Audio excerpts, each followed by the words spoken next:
నా సుదీర్ఘమైన రాజకీయ యాత్రలో ఈ 5 సంవత్సరాలు చూసిన ప్రభుత్వాన్ని నేను ఎప్పుడూ చూడలేదు. ఒక రంగమని కాదు, ఒక వ్యవస్థని కాదు, ప్రజాస్వామ్య వ్యవస్థలన్నీ ఏ విధంగా ఇబ్బంది పడ్డాయో, ఏ విధంగా నిర్వీర్యం చేశారో మనం అన్ని చూశాం. అయితే మా ధ్యేయం ఒకటే, ప్రజలు గెలవాలి, రాష్ట్రం నిలబడాలి. దీనికోసం ఎన్ని త్యాగాలైనా సరే చేసి మళ్లీ భావి తరాల భవిష్యత్తు కోసం ముందుకు పోవాలని చెప్పి వెళ్ళాం. నేను చాలా ఎన్నికలు చూశాం. 10వ ఎన్నిక నిన్న.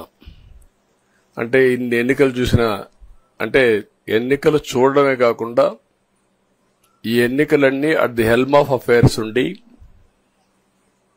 ఎప్పటికప్పుడు సమీక్షలు గాని ఇవన్నీ నిర్వహించడం కూడా చేశాం.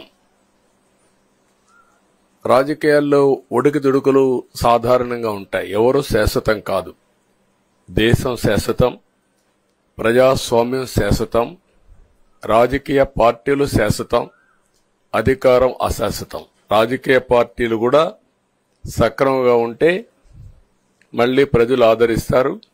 లేకపోతే రాజకీయ పార్టీలు కూడా చాలా పార్టీలు కనుమరుగైపోయినాయి. వ్యక్తులు కనుమరుగైపోయారు, రాజకీయ పార్టీలు కనుమరుగైపోతాయి. కానీ ఇంత హిస్టారికల్ ఎలక్షన్ నేను ఎప్పుడు చూడలా. నా జీవితంలో చాలా ఎలక్షన్స్ ఫేస్ చేస్తే కానీ వేవ్ కనపడేది, వ్యతిరేకత కనపడేది. కానీ ఈ ఎలక్షన్లో ఎక్కడో అమెరికాలో ఉండే వ్యక్తి ఒక 5 లక్షలు 10 లక్షలు ఖర్చు పెట్టుకొని నేను రావాలి, ఓటేయాలి, రాష్ట్రం నిలబడాలి, ప్రజలు గెలవాలి అనే ఆవేదనతో వచ్చారు.